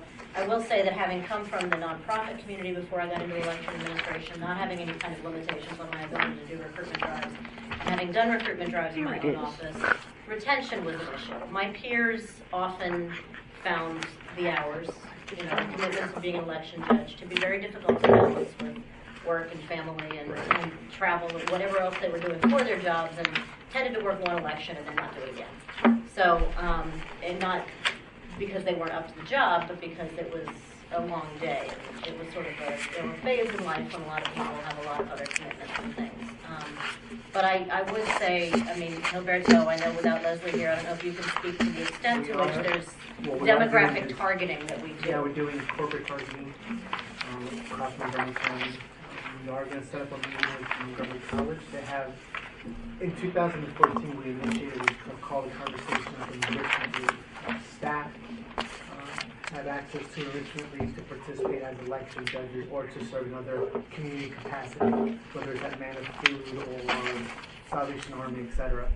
So we're going to meet with them to extend that league as a so it doesn't count as an action for students. Because as you know, when you're an undergrad, you have syllabus, and if you participate in elections is not acceptable. That's an absence. So we're working on that as well. Also, once we go back to renegotiating of our contract with the union, we're looking at verbiage in the OHR guidelines where election judge service is also seen as jury duty service for county employees. We're also working with University of Maryland right now with Professor Howe. He's a poli-sci professor, and he gave us about 12 college students to assist on election day. And we're looking at how to try to flex and leverage that department and other departments within the University of Maryland system, so they could also serve as election judges. So we have all these little projects going on, really aiming for 2016 because we're looking at the change of the voting system. So we want to kind of use that and leverage that because we will lose judges who are accustomed to touchscreens and may not want to come back. Right. And so we're looking at kind of that flux internally with our judges, but also looking at other non-traditional relationships with other agencies in academia, nonprofit, corporate America, etc. So we are really hitting all angles as much as we can. I would like to make one other point about election judge recruitment, which is that it's not people who are willing to serve as election judges that we need, fundamentally. It's people who are willing to commit 3 months, 4 months out, that they will absolutely be there on election day, and they will attend the training class now, 2 months, 3 months before the election. That is something that we also, have difficulty getting people to, especially new entrants into the process, younger people who have a lot of commitments. That I believe, without our election judge recruitment team in here, I think they would probably agree with my statement that there tends to be a certain younger demographic that wants to, that volunteers later in the process, that's ready and willing to come be a standby or something late in the day, but that doesn't get themselves locked into an assignment 3 and 4 months out. And so that's also a barrier that we need to work through in order to achieve the goal of getting a more diverse, younger crowd. You also may have success, though, if we're not offering a 16-hour shift. If we're offering an 8-hour shift, you might have a better success with those who have those other obligations. But the financial piece of that also has to come forward. We need more recruiters, not so much more recruiters, more trainers to get more classes covered because it is the law, they have to be trained. Right. And as we all know, we went over the budget 4 hours ago. We didn't get that overtime money, and we did not get the extra staff, not even to do the acceptance testing on the voting equipment. Okay. Okay. Christine, I know you've got a long commute. And Jim, I have to tell you, this meeting represents 2.5 meetings because we left early in January because the snow was coming, and February we didn't have a quorum, and so they never quite this bad. Christine. we finish Good by evening. 5 o'clock. One thing, Mr. Neiman, that I would reiterate from what Hilberto had just stated. From being here for a while now and watching recruiting and our strategies, we have evolved trying to reach out in the last couple cycles to a younger demographic by going to the colleges and going to the corporate world where we usually have been sitting in on their lunch hours and we have a table. Those people are people that we were not necessarily aggressively going after for earlier on. So, we are trying to reach out to that demographic. Good. Thank you. I'm going to try to highlight what is on this report. I won't read to you all. Operations includes several functions throughout the election process on election day and early voting. And as you know, we are included in campaign filing, future vote, and Section 203, election judge recruiting and training, polling place coordination, polling place support program, our mapping services, and our supply warehouse are all part of operations. I think we did a fairly significant job about keeping things efficient for the polling places in the general. Once we ran the reports from the judges on the performance, we found out that 52% performed at an outstanding level. That is, Margaret alluded to that earlier, we've gotten quite a significant bump in their performance over the last cycle or two. No particular issues came up in this election. Probably the one different issue that we dealt with 2012 and 2014 was redistricting, and you all helped with that immensely. Campaign filing for the gubernatorial is the busiest time for local boards because then is when we represent all of our local candidates, so that we're very busy.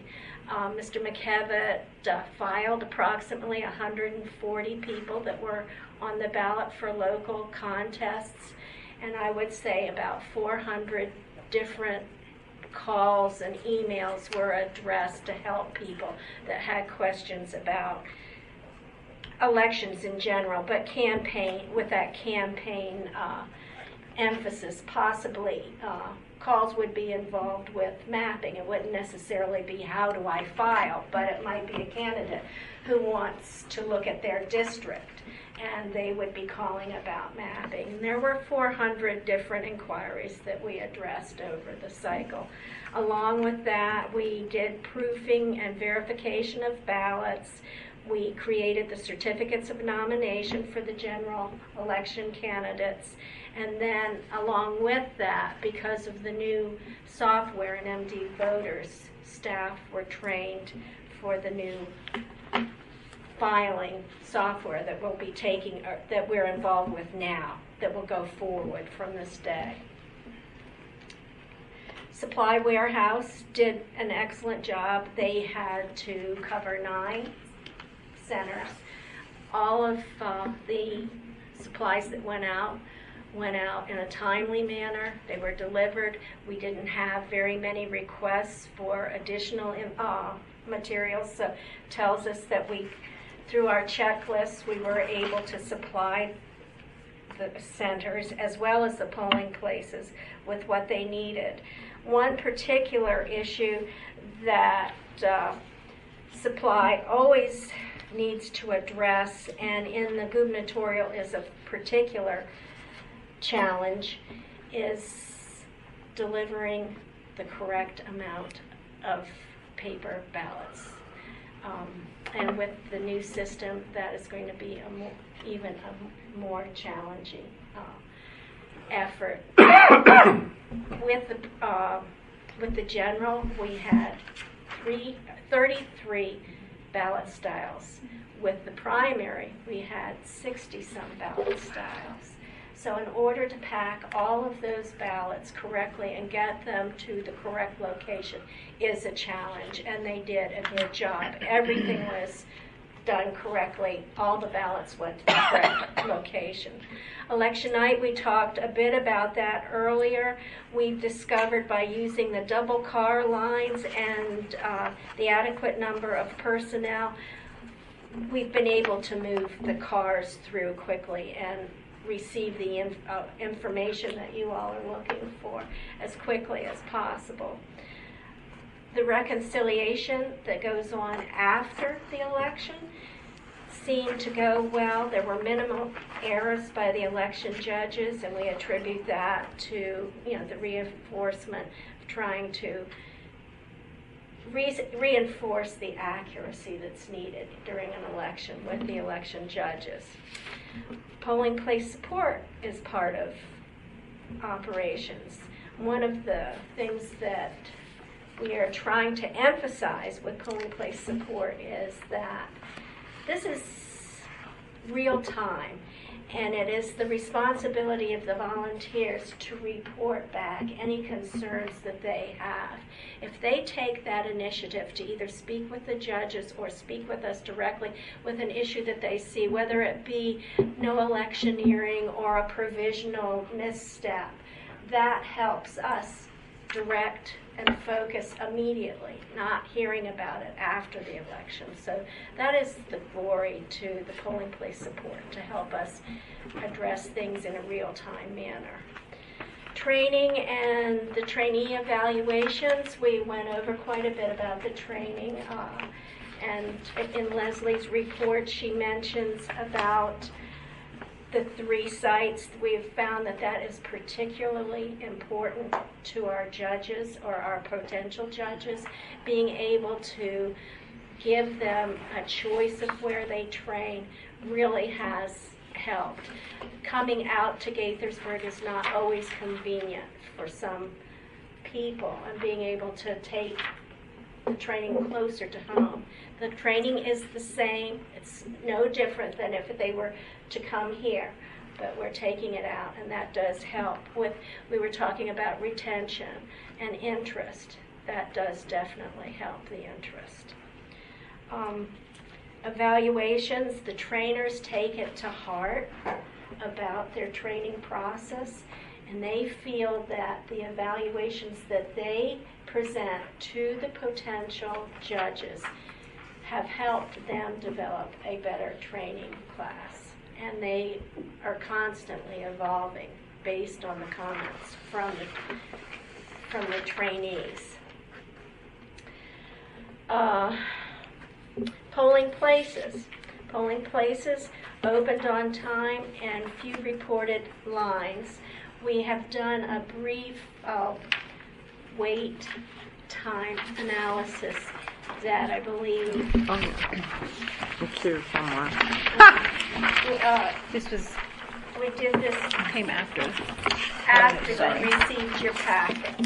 So we thought you would find that Thank you. interesting. That was based on 250 precincts. We handed out a card to the last person in line at 7 o'clock. That voter was to hand the card in to the check-in judge as they checked in. And the first half hour of voting is reflected in this bar. And the average was less than 2 minutes. We had over 6,000 votes. That's waiting to vote, waiting to get in. Not waiting to get in. They might have been in line at 6:30. I don't know that. But what we did is the line that had been created outside the door before 7 o'clock, Right. the last person that was in the line received the card. Right. The doors opened at 7 and they were allowed to come in. We had numerous electronic poll books operable. So if we had 10 people waiting outside the door at 7 to come in, they would have been dispersed over, say, maybe 3 or 4 lines. And maybe 2, 3 people were in line to check in. And so the average worked out to be less than 2 minutes to process those initial people that were in line. To process them so they could get to the poll book. Poll book. Yeah, got it. So this, To get to the voting. The unit. voting, yeah. so this is up until the time they vote? This is up until the time they check into the poll book. When they walk up to the check-in. So you're I'm sa- surprised it's even this long. I mean, no, there was nobody in line to vote. Yeah, To speak of. This is a sign of low voter turnout. Yeah. But this is a big issue with the state legislature and the Election Assistance Commission. Oh, wait times. And John Willis Wait time, yeah. had asked us. Oh. The wait time until you check in, not the wait time until you actually get to vote. No. Right. Because as we know, you can be in another huge line waiting for, to vote. That was all they were measuring. was Okay. The time it took from the last person in line to the time you checked into. And they only checked it at that first time in the morning Yes. Suddenly. For election day, yes. for election day. Early Okay. voting, they did something different. Okay. So the numbers at the bottom are the number of people in line. The numbers on the side is how long each person had to wait. That's an average. Yes. One- Before 7. 1 to 2 people, the average was just slightly over 2 minutes. 3 to 5 voters or people, individuals, was maybe 2.5 minutes. The average for 6 to 10, and what this shows me when I look at it is as they started going, the check-in judges, you could see how their momentum started going and the process got better. Because as your numbers go up, the time that it took to process went down. What are the- So what are they the- were what are the getting in numbers a of, rhythm. What are the numbers of precincts that are recorded here? The precincts overall were 250. We had 16 that didn't report. There, along with this graph, there's a bulleted report that explains some of the data. Yeah, it's there. So 16, actually it's based on 227 polling places. 250 precincts were represented, minus the 16 that did not report. So we had about, 211 sites report. And do you know what the distribution was of these 5 categories? The distribution as the number of voters. The number of sites. In other words, I could tell you that, Yeah. but on this particular graph, I do not have that information, but I could provide you with that distribution. I can tell you just off the top of my head from remembering the spreadsheet, the 17 to 31 individuals in line was a smaller number than Right. the individuals of 3 and 5. 3 and 5, 6 to 10 was the largest portion of individuals in line at any given polling place. Thank you. I'll just briefly go on a little bit about polling places. One measure that we hope to take on for the new voting system is to develop a relationship with the community of people that have special needs. We're going to ask them to partner with us when we go out to do surveys and have them advise us on where they see that we need to make special accommodations at polling places so that we are compliant or doing what we feel is important to them. So that's an initiative that we're going to take on with this election. And overall, delivery went well. We had 400 pieces delivered. We didn't have any incorrect deliveries. Everything was at their proper polling place, and they were there and ready for Monday night meetings. That is great. Thank you very much. Any other questions for Christine? Okay. Okay, thank you. Future vote? Gilberto? Yes. Good afternoon. Good evening. students. That's exactly what the sun is about. So once again, Future Vote had an important part in the outreach to the community and also informing and educating future voters in Montgomery County. They supported us, our staff, 155 events during the gubernatorial election cycle. We had 822 students participate for the general elections and during early voting. We did a breakdown of the makeup of the students. Predominantly public schools. We're trying to do a bigger push with parochial schools and homeschool. We've gotten some great contacts within the homeschool community. We're going to do some. Can I interrupt you one second? Because you've used this phrase several times now. No private schools. Yes. Private school, parochial school, private school. Yes. Oh, okay. They're in there together. Exactly. Okay, I just thought they were all parochial. Private school, parochial. So like Landon. Exactly. Non-public. Non-public, and yes. Exactly. Okay. Yes. And also Chinese day schools and Jewish day schools. Okay. So there's across the gamut.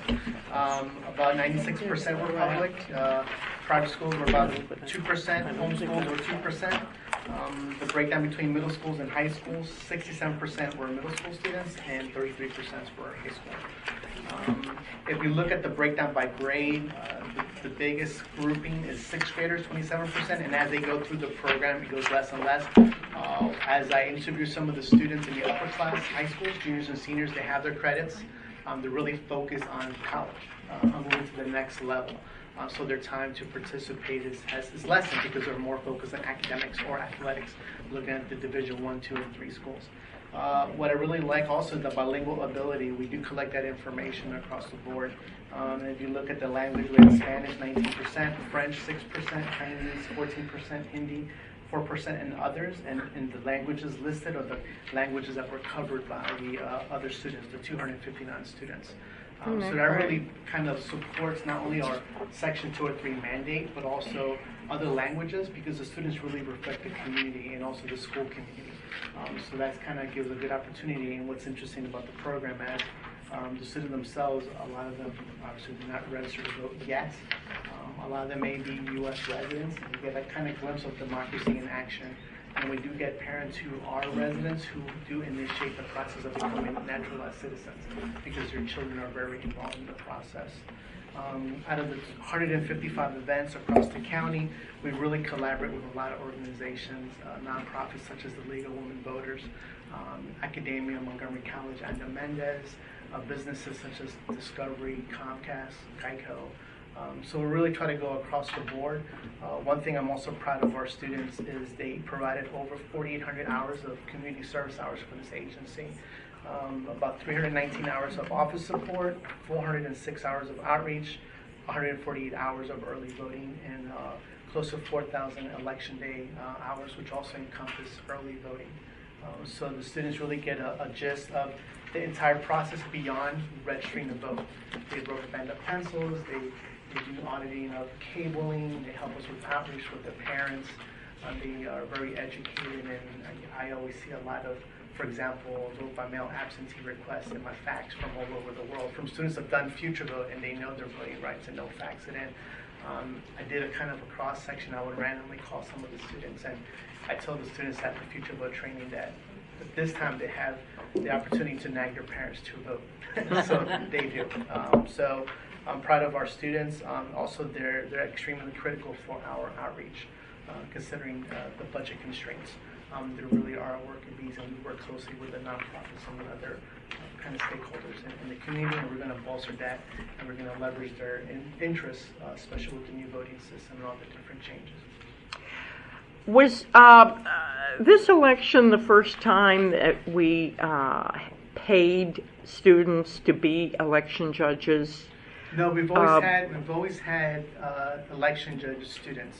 When the 17-year-old category, we've been looking at to kind of bolster. Right. And in 2004, when we initiated Future Vote, it was predominantly middle schools and a couple of underclassmen.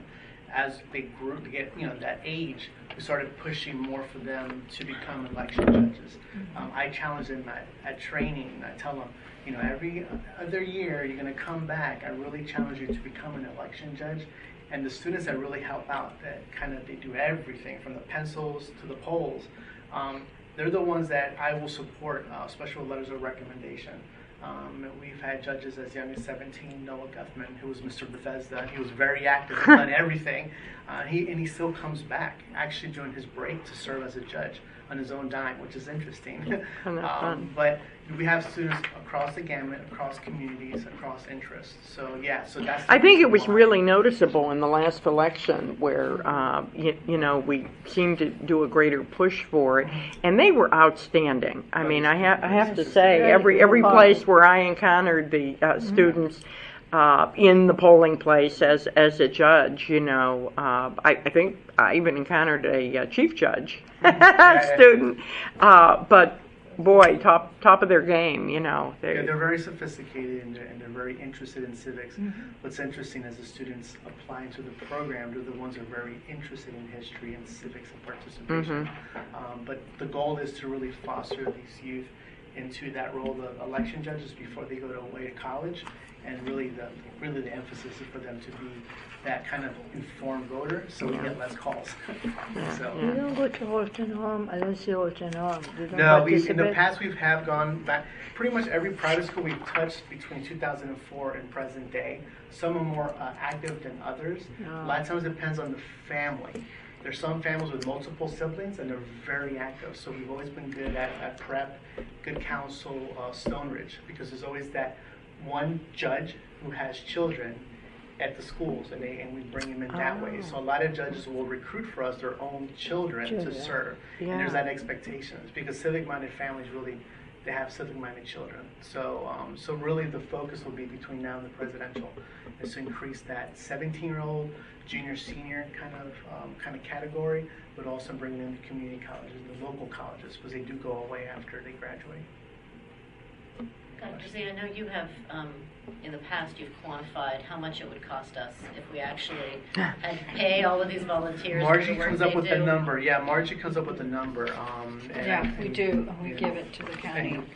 So, but it's a considerable amount of. It's about 5,000 hours of volunteer hours. Yeah, so and depending on the position, whether it's a judge or working as EA1 or EA2 internally, I think at least 2 FTEs. Yeah, it's been, we're about the 800,000 mark, and hopefully by the presidential, maybe we can break $1 million afterwards. So. Yeah. Great. Well, thank you, Gilberto. Thank you.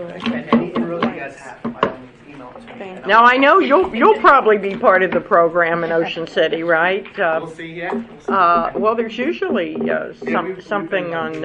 I mean, I think the rest of the state is so impressed with and do we get calls? That part of our program. We're light years ahead of everybody else on that. It's great. Thank you. Okay, update on issues brought to the board. I sent this to the board. Are these election day issues, or these were election day issues brought to why did I think we were doing this at the next meeting? Well, we can. We were going to do just the electioneering boundary complaint at the next April meeting. I was just going to walk through 2 through 11. Gosh knows where it is at this February. point. I know it was, but we had board comments. We had comments from MCDCC, and you said that was all going to be taken up in April? No, we were just going to deal with the only written comments that I had were from the Montgomery County Democratic Central Committee. Yeah, MCDCC. And so the electioneering boundaries issues for the precincts I was going to bring up in April, but the balance of it I was going to talk about today. It'll be quick. I think we need to put that Okay. over till April. Okay. Also, MCDCC, is Dolly here? I think she left. She left. Yeah, Okay. yeah, no, we Okay, that's fine. All right. So, All right, then the new voting system is here. For your information, the state put out the calendar for the Yeah. official election calendar, which already has the wrong date for the primary. Yeah. But it's there. Still technically the right date. Technically the right date. But unlikely to be the date. Unlikely.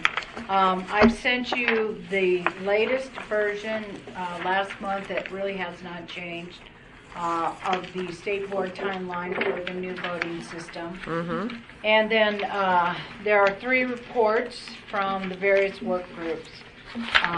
There's the new voting system. First, project management. I'm on the project management committee. We are working on the ballot management. We're coordinating with the local board of election requirements. These are issues such as how many ballots are going to be ordered versus the accounting of the ballots at election day versus early voting center. The need for how we're going to get the ballots from the polling place on election day back here the night of the election. Those are the kind of issues that are being discussed. We did a document review of the entire online library for the state board. Rules and regulations, review and update, mock election, pilot elections, and audits.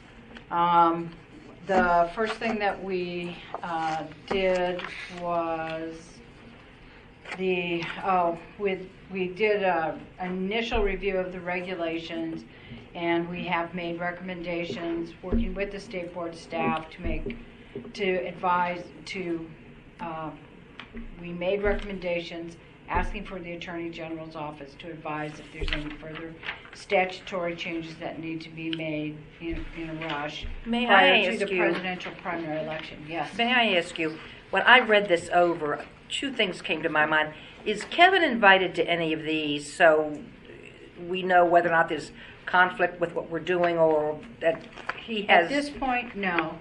They're working with the Attorney General's office, which is the lawyer for the state board. Right. We met. Okay, so there's no interest in having him there. And it's somebody internally here coordinating with the county council task force, any of their recommendations as it would apply to this. And do we need to bother? No, this is just dealing with the implementation. And there's nothing on the task force that would have anything to do with this. Okay. Not that I'm aware of. Okay. The document subgroup, we compiled all of the various documents. There were 300 of them that were utilized by the state board and the local board. We did our first meeting here. It was an all-day meeting, and we went through each of the documents and identified all of the documents that either need new guidelines, recommended for deletion, or redundant, or no longer applicable. State board staff is updating that list, and then that list will be circulated back to the project management team, as well as the various subgroups, the election judge committee, the LVE requirements, communications committee, and state board staff, and sometimes the Attorney General's office. Ballot management committee is in the process of developing recommendations on the ballot accounting for early voting on election day. Right now, it appears that the absentee ballots accounting will remain the same as it is currently.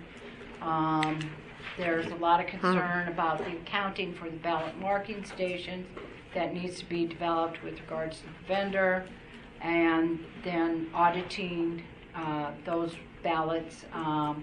We're also asking for input from the election judge subgroup, and then there will be some recommendations for the state board to review and decide if they want to approve or not. The mock election, pilot elections, and the audit subgroups have not met at this time. These are all subgroups of the project management committee. These subgroups are waiting for further information from other stakeholders or legislature, pending legislation.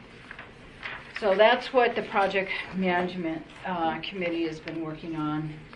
You want to talk about communication? Sure. And just to make sure we're clear, this is a state process where some of our staff have been appointed by the state to serve on the committees. So it's not a creature of Mayo. It's not a creature that we've created. It is a creature that the state has designated those of us at the local boards to provide input into certain pieces of the process. Margaret did have an opportunity to propose staff members to serve on the various work groups, but there has been some conversations, here and there at times about bringing in the attorneys or bringing in sort of other stakeholders in the process, and it's basically been told to us that it's premature for that. That these are fundamentally, there's the state staff who are the core of the process, and then there are primarily election directors and deputy directors, but also some other staff from the local boards that they've brought in at these into these work groups to be part of the planning process as well. It's just sort of the way that the structure is working. And for the communications work group in particular, the role of the work group is really to advise the state. Ultimately, it's state personnel who are making these decisions. So, for example, there is an RFP that the state did develop, but that needed, for confidentiality reasons, to be something that really only the state personnel were privy to the discussions on. So the communications work group's role begins after the RFP has been issued. And now, once they select a vendor, which we don't have a role in, but once the state board selects its vendor, through the state's processes, then the Department of Public Works and everything that they have to go through in procurement, then we will have an opportunity to speak with, to work with the creative services agency that they bring in. I believe that it was a $1.8 million contract that was in the RFP for creative services. Now, if they end up buying advertising in the DC media market, in the Baltimore media market, then money can go fast. I think I can predict at this point, or to the extent that I can predict anything, that those costs for actually purchasing advertising space in the DC media market and the costs for the graphic design and development will probably have to bear some of the cost of the printing. But certainly the graphic design and development of printed materials, that these are core things that I think we can expect to come out of an ad agency that will be that is to be selected and that will be working directly with the State Board of Elections. So that notion of us purchasing advertising in the DC media market, we're sort of crossing our fingers and hoping that that is something that the state will do under their relationship with this ad agency. But we're still in those discussions to really find out. Well, the RFP was really broad, so we don't know yet. I mean, you don't know whether it includes production costs plus plus buying the time. I mean, 1.8 million. And you've got DC market and Baltimore market. I mean, there's more than one media market, print as well as everything else, plus all the creativity. Creating the materials, right? Right. Wow. Yeah. And the Salisbury market and the Pittsburgh market for Western Maryland. Right. 4 markets for television in Maryland. Yeah. And that's just when you're talking about, that's before you get talking about the shoe leather.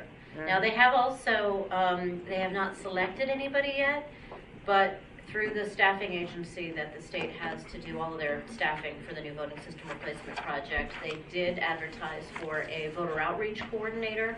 It's a temporary role for the election cycle, and they've been doing the interviews for that. And so, we do understand that there is going to be a full-time temporary voter outreach coordinator at the state who will be working with us to help us handle the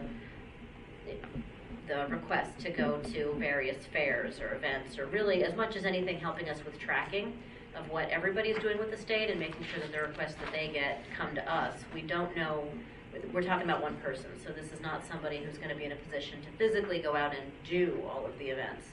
Is it possible that, an advertising firm could have a component of what they do be, bringing out people, but we're not expecting that. We're not expecting to have human support in going out to a fair and handling. Well, certainly not one. If it's just one person they're bringing on board to head up something like that, we don't really need that, frankly. Exactly. Right. We're pretty good at doing our own, but we could use people power. Right. So we'll certainly coordinate with that person once they come on board, and we're glad that we're going to have that support. What we've been focusing most of our attention on, our group has really just met once, and what we focused our attention on really was beginning the process of talking about the sample ballot.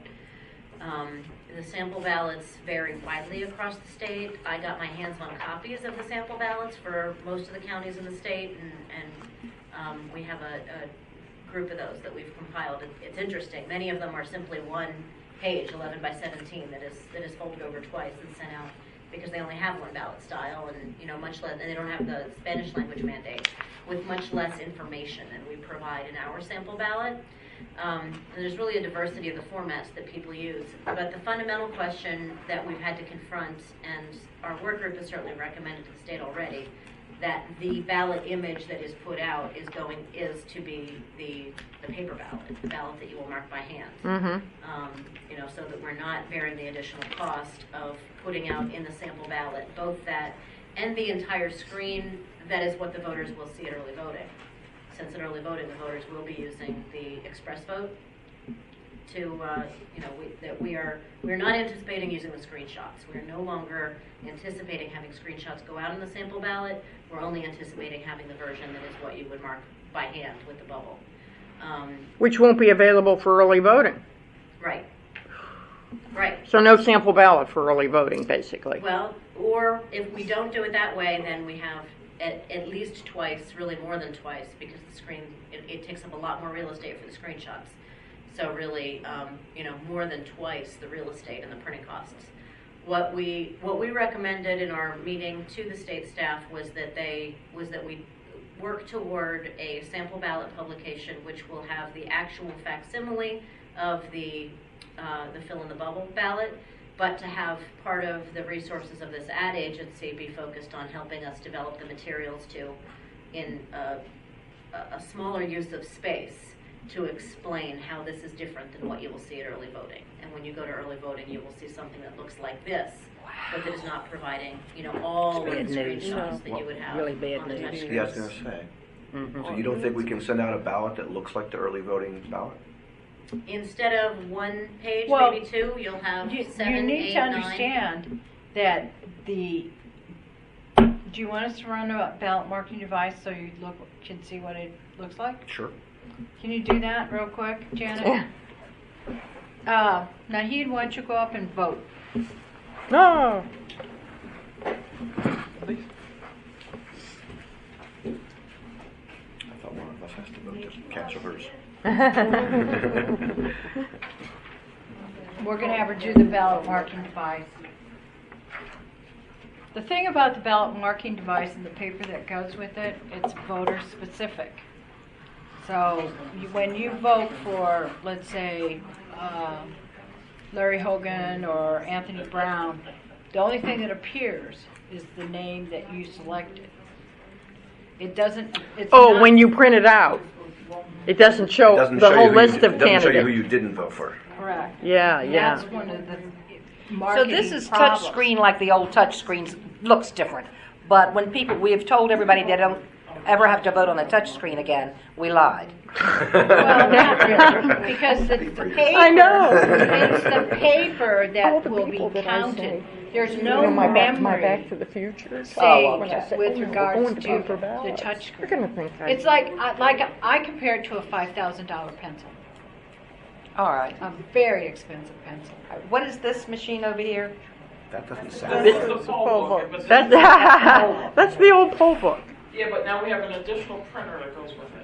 This is the Express Ballot printer, the Express Pass printer, and this takes the place of the voter access Yes, card. yes. So it activates the ballot. It'll print a header.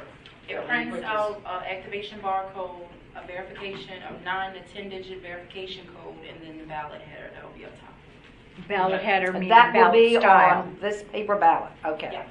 On this little thing. So there's nobody Oh, okay. that has to check things again like they used to with our other. Remember how you would Oh, the wait back- until they pulled up, make sure they had the right screen? Right. Don't have to do that, right? Don't have to do that Okay. any longer. So there's the what? legal requirement is that the actual facsimile of the ballot be sent out in a sample ballot. There are 2 actual ballot types here, one of which would be the hand-marked ballot, and one of which would be this card that only shows who you voted for and not who you did not vote for. The touch screen doesn't meet the legal requirement of being the actual facsimile of the ballot, first of all. Plus, it has the additional real estate of what it would need to show all of the contests. You'll see as you get a chance to vote on the express vote. These aren't going to have to be reproduced, though. No, Like a they're provision. tabulated. Show her how it's tabulated.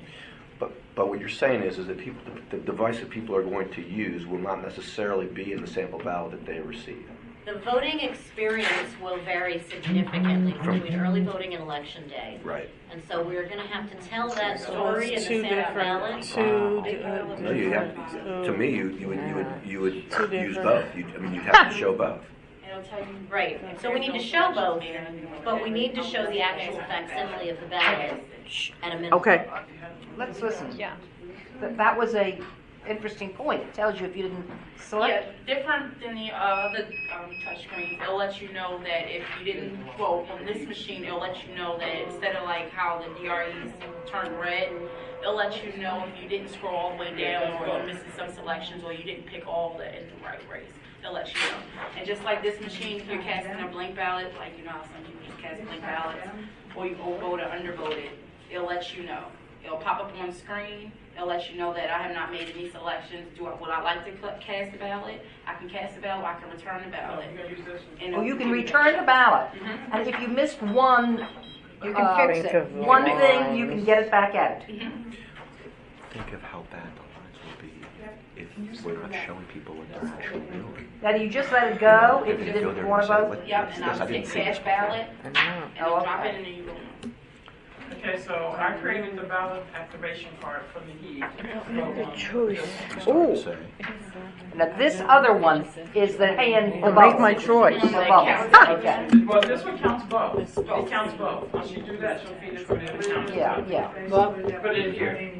you're saying of the part of people. or the There's no information on top of that. It's the barcode holds all the information. Oh, okay. So there's Barcode not- does not hold the information about the voter, just Just the the ballot ballot style.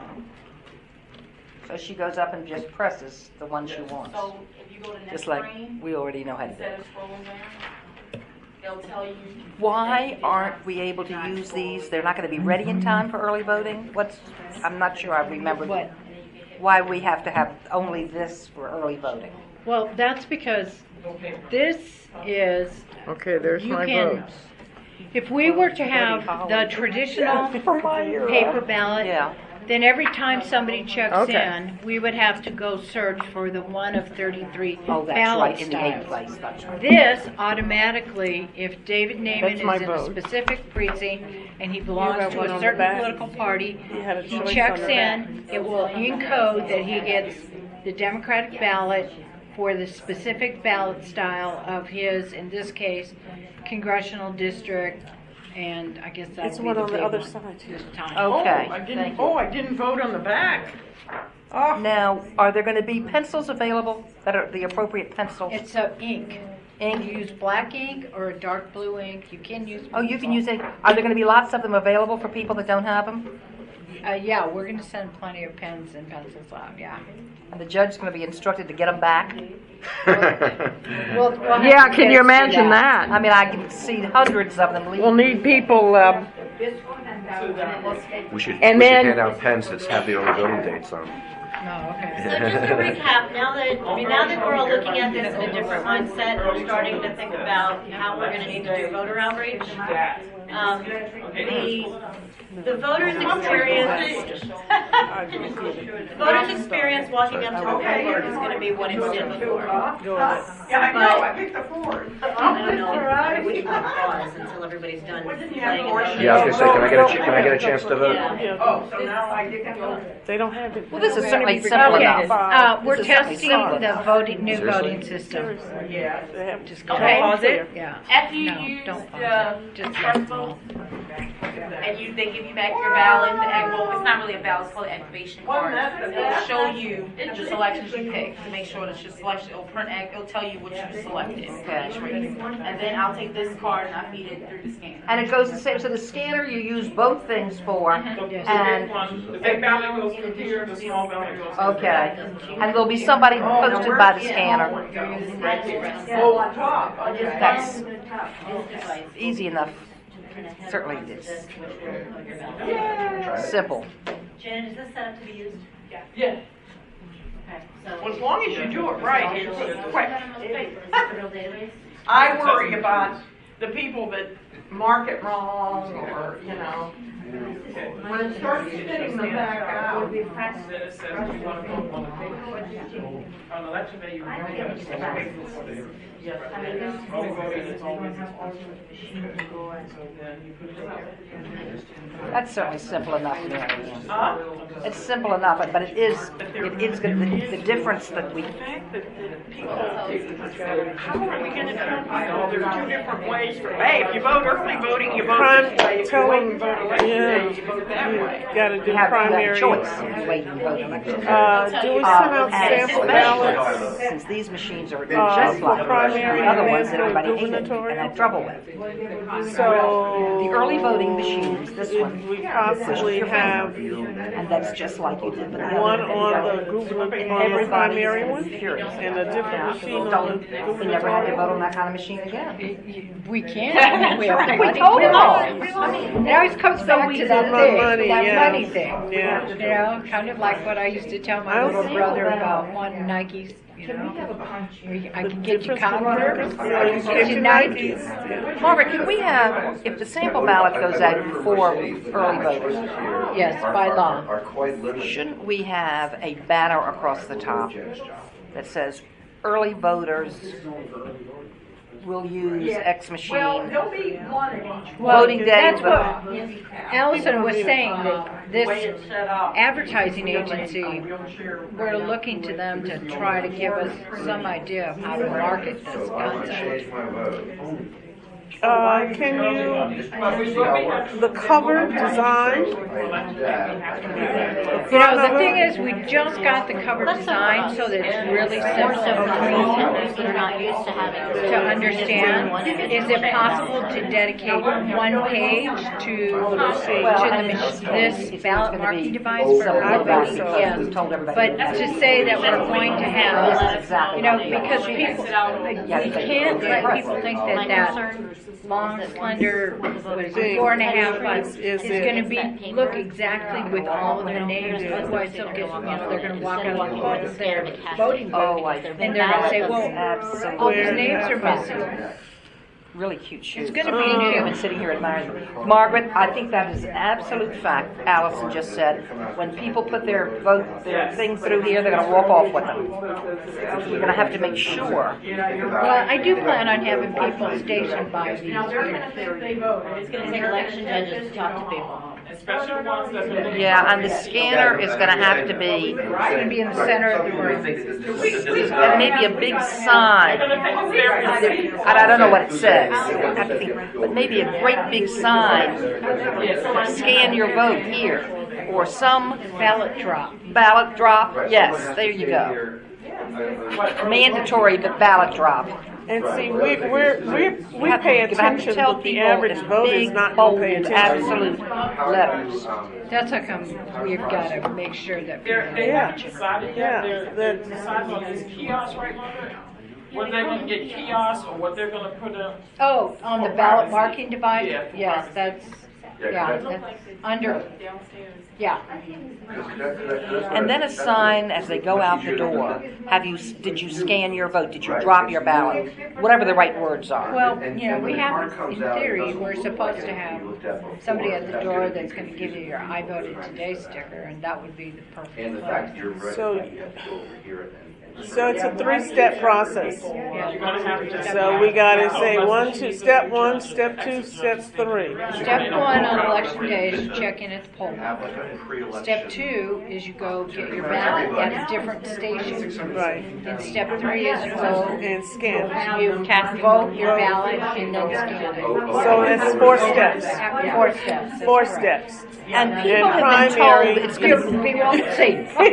People tend to think, with what they've been told, I have found out, that they're going to have a copy of the ballot to take home with them. When they said paper ballot, that they think they're going to have something to take home. So we're going to have to, the signage is going to have to be careful. It's going to have to be careful here. How many machines will we have at the early voting sites of these? We have a minimum that the state, we'll have more than enough. We will have probably at least, what did I deploy? 178? Yes. 178 in the last election. I'll probably have more. Probably, I'm looking at 200. You're saying 200 divided by 9? What's the name of that machine? Kind of. Roughly. I mean, it's not all the same, I understand. That's the PS. Obviously, Silver Spring, Germantown, where we have. Right.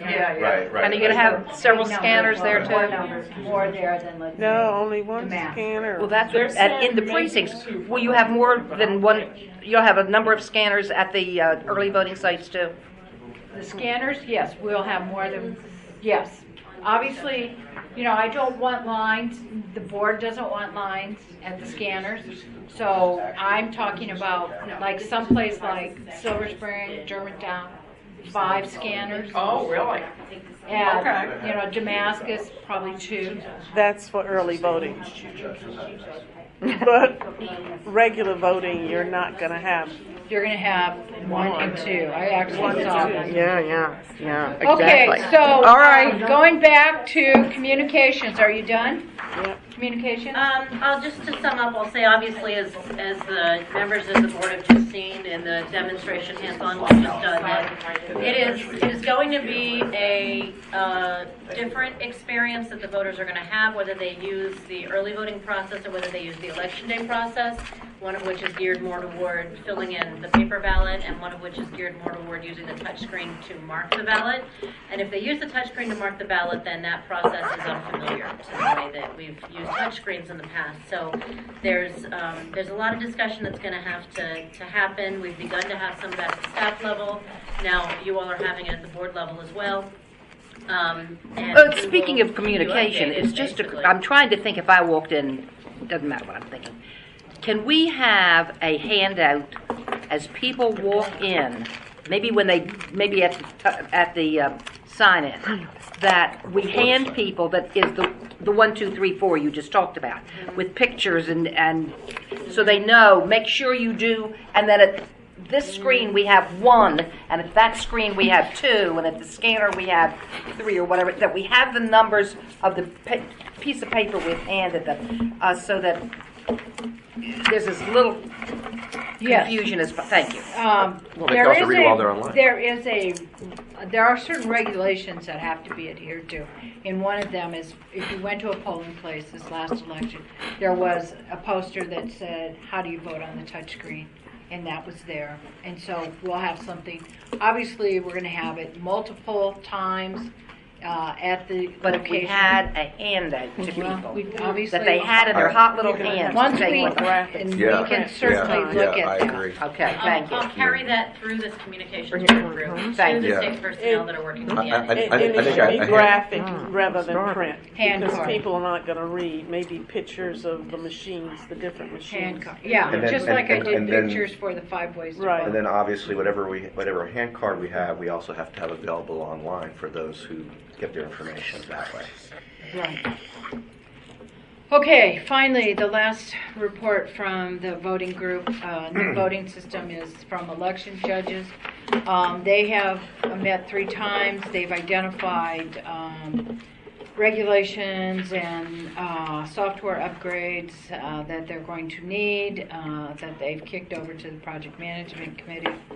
And they are now in the process of beginning to create checklists and new signage with regards to prohibitions of electronic devices and other types of signs. So their scope of work is the election judge manual, the election judge curriculum, presentation materials, training evaluations, checklists, guides, forms, signs, and any new documents that they believe are needed. So that's what the various voting system groups have been working on. So you've seen the voting system. Like I said, the paper, I think we probably just used up all the paper that we had with the equipment. We are supposed to get paper this week. It said the 18th. I'll be happy if we get it the 19th. And we're also supposed to get the ballot, the bilingual in English demonstration ballot next week. Wonderful. David? Do we plan on doing a demonstration for the council on April 16th? If you want me, if I have paper, that'd be helpful.